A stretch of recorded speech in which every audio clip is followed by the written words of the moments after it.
A ver, abrimos el teléfono en un día cualquiera y es una avalancha.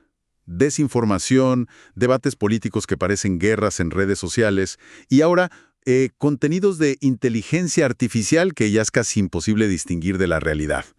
La pregunta de fondo es si estamos perdiendo la batalla por la verdad en el mundo digital. Y sobre todo, ¿puede la misma tecnología que crea parte de este caos ser nuestra mejor arma para combatirlo? Hoy vamos a analizar esa pregunta a fondo con el Informe de Actividades 2025 del Observatorio de Medios Digitales del Tecnológico de Monterrey, el OMDTEC. Nuestra misión es, pues, desempacar cómo un centro de investigación está en la primera línea de esta lucha. No solo estudiando el problema, sino de hecho forjando las armas para enfrentarlo. Y veremos si son suficientes. Exacto. Y este informe es una ventana, la verdad, fascinante a la vanguardia de las humanidades digitales. Nos muestra cómo se puede combinar la tecnología de punta, como la IA, con un análisis crítico, muy humanista, para fortalecer la capacidad de la ciudadanía. Y no es nada teórico, es muy práctico. Vamos a explorar 3 frentes de su trabajo: las herramientas que construyeron para el público, las investigaciones que son sorprendentes, desde política hasta cultura popular, y cómo están formando a las nuevas generaciones. Ok, vamos a desglosar esto. Empecemos por las herramientas, que es donde la teoría se vuelve acción. El 2025 en México fue, escenario de un evento democrático sin precedentes. La elección por voto popular de ministros de la Suprema Corte y cientos de jueces. Un hito, sí, pero informativamente una pesadilla. O sea, ¿cómo diablos se puede conocer a docenas de candidatos para puestos tan técnicos? Esa fue exactamente la pregunta que el OMDTEC se propuso resolver. Su respuesta fue crear una plataforma digital, scjn.online. La idea era simple, pero la verdad muy poderosa. Centralizar en un solo lugar toda la información de los 64 candidatos a ministros. Ahí podías encontrar sus perfiles, sus trayectorias y, muy importante, las transcripciones completas de sus entrevistas públicas. El objetivo era hacer accesible toda esa información tan densa. Un momento. A ver si entiendo. No solo publicaron los datos como en una enciclopedia en línea, sino que construyeron un chatbot para que se pudiera básicamente entrevistar a los datos. Eso lo cambia todo. Precisamente, esa fue la innovación clave. Crearon un asistente de inteligencia artificial. La gente podía entrar a la página y, literalmente, conversar con el sistema. Podían hacerle preguntas directas como ¿qué candidato tiene más experiencia en derecho penal? O, no sé, ¿cuál es la postura de esta candidata sobre derechos humanos? Cualquier duda, la IA buscaba en las transcripciones y te daba una respuesta sintetizada. Y me imagino que las preguntas que hizo la gente son, pues, una mina de oro para entender qué le preocupaba o qué no entendía del proceso. Una mina de oro absoluta. Lo fascinante aquí es lo que revelaron esas preguntas. Las agruparon en 5 grandes categorías. Y la más grande, por mucho, con casi 500 preguntas, fue de consultas generales y personales. ¿A qué te refieres con generales? A preguntas como ¿quién es el mejor candidato? O dime todo sobre tal persona.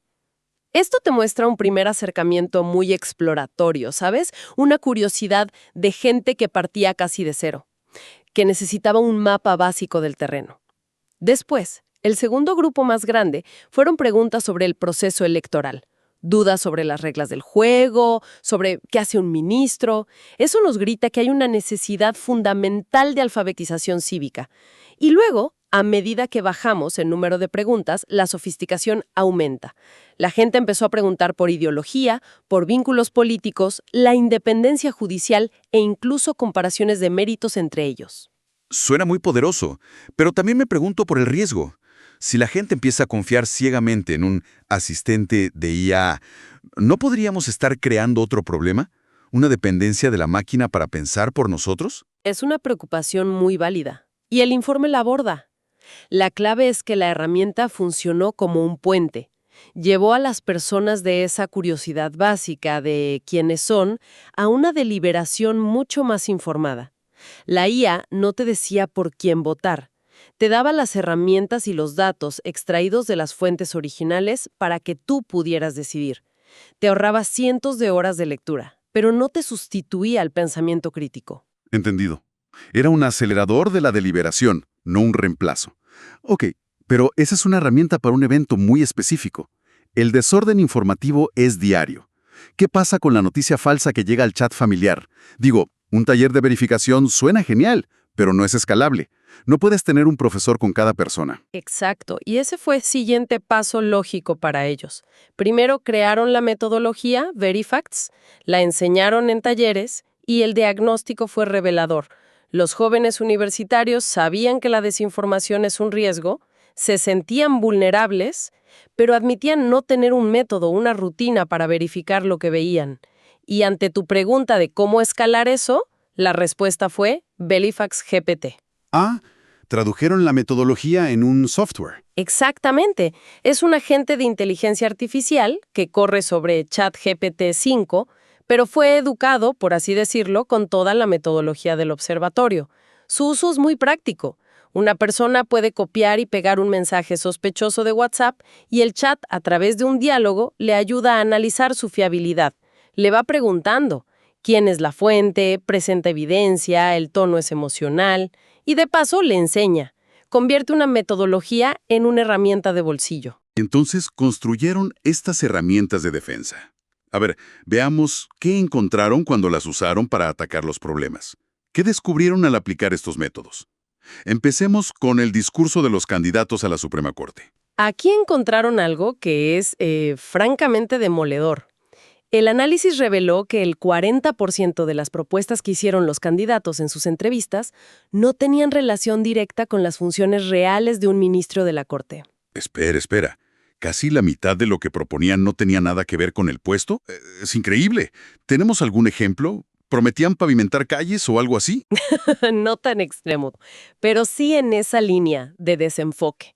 Muchas propuestas eran sobre políticas públicas del Ejecutivo o leyes del Legislativo, y del 60% restante que sí correspondía a sus funciones, la gran mayoría eran novedades como prometo aplicar la ley, cosas que se esperan que hagan, pero que no presentaban una visión de cambio, nada innovador. Y esto plantea una pregunta importante. ¿Los candidatos no conocían las atribuciones del cargo o estaban, haciendo promesas populistas que sabían que no podían cumplir? Esa es la pregunta del millón que el informe deja en el aire. Para llegar a esto, usaron herramientas como LDA y NMF. Para que nos demos una idea, son algoritmos que leen miles de páginas y automáticamente identifican los grandes temas ocultos. Encuentran los patrones de discurso a una escala imposible para un humano. Y estos patrones también revelaron diferencias de género interesantes. Las mujeres candidatas enfatizaron mucho más temas de justicia social, equidad. Los hombres, en cambio, se centraron más en la eficiencia, la estructura, la organización judicial. La nube de palabras general era muy clara. Dominaban términos como justicia, derecho, corte. Pero era muy difícil encontrar propuestas distintivas. Y de la solemnidad de este análisis, el informe nos lleva al extremo opuesto. La elección judicial en TikTok. Aquí, como bien dicen, la solemnidad judicial chocó de frente con la cultura del entretenimiento. Y vimos casos virales, como el candidato que aseguró estar más preparado que un chicharrón. Que es una frase maravillosa, pero que no te dice absolutamente nada sobre su capacidad para interpretar la Constitución. Y ese es el choque exacto que el informe describe. O la candidata que se autonombró Dora la Transformadora y derribaba muros de cartón. El análisis de más de 1,600 de estos videos arrojó datos muy sorprendentes, muy contraintuitivos. ¿Cómo cuáles? Primero, que la gran explosión de la conversación no fue durante la campaña, ni el día de la elección, fue después. Segundo, un término se volvió viral justo después de la votación, acordeón, pero no como una guía de estudio.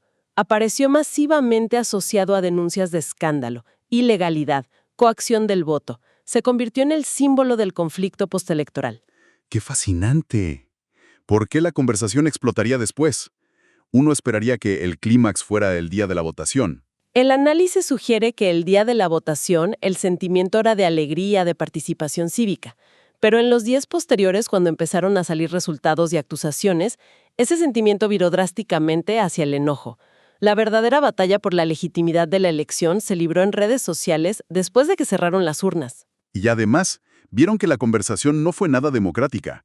estuvo dominada por muy pocas cuentas. Y esta capacidad de analizar el discurso no se limita a la política. El observatorio la aplicó a la música regional mexicana. Parece un salto enorme, pero en el fondo también se trata de decodificar los mensajes que consumimos masivamente. Es un salto temático, pero no metodológico. Aquí lo fascinante es la dualidad del discurso que encontraron. Compararon la conversación sobre corridos tradicionales, como los Tigres del Norte, y los corridos tumbados, con figuras como Natanael Cano. Y el hallazgo principal es que el sentimiento general hacia los artistas es mayoritariamente positivo, un 76%.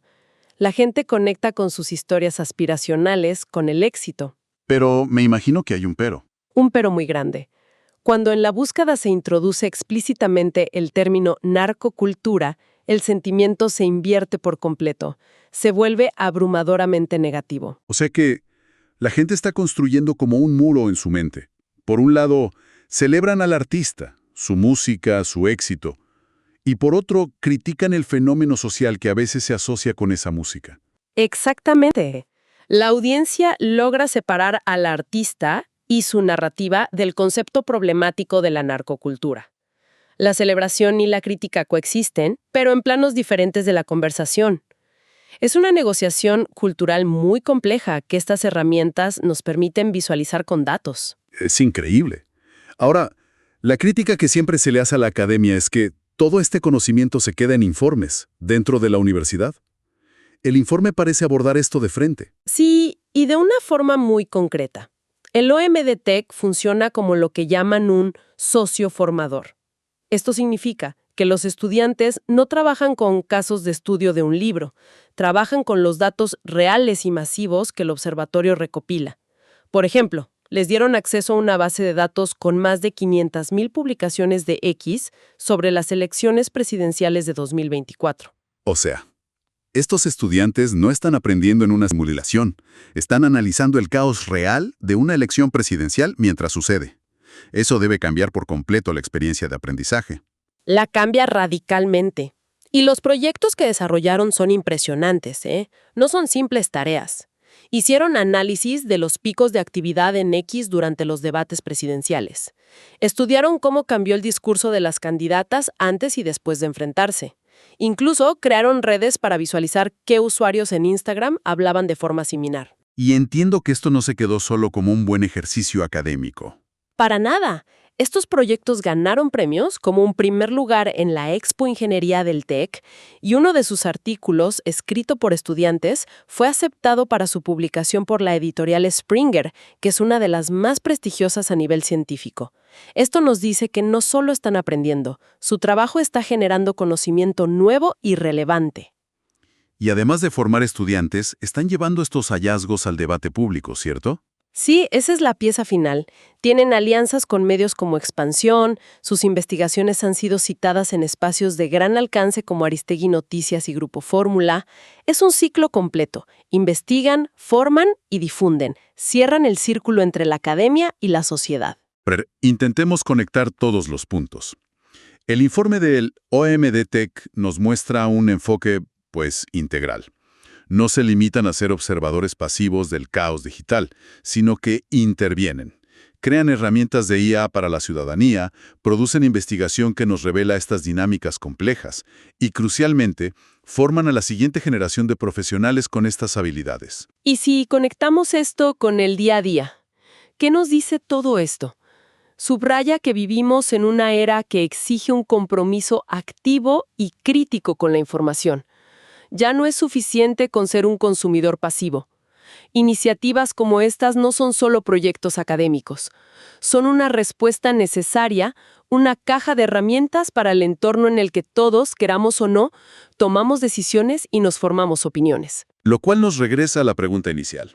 Pareciera que sí, que la tecnología puede ser una aliada poderosa. Puede serlo. Y eso me deja con un pensamiento final, una idea que me inquieta.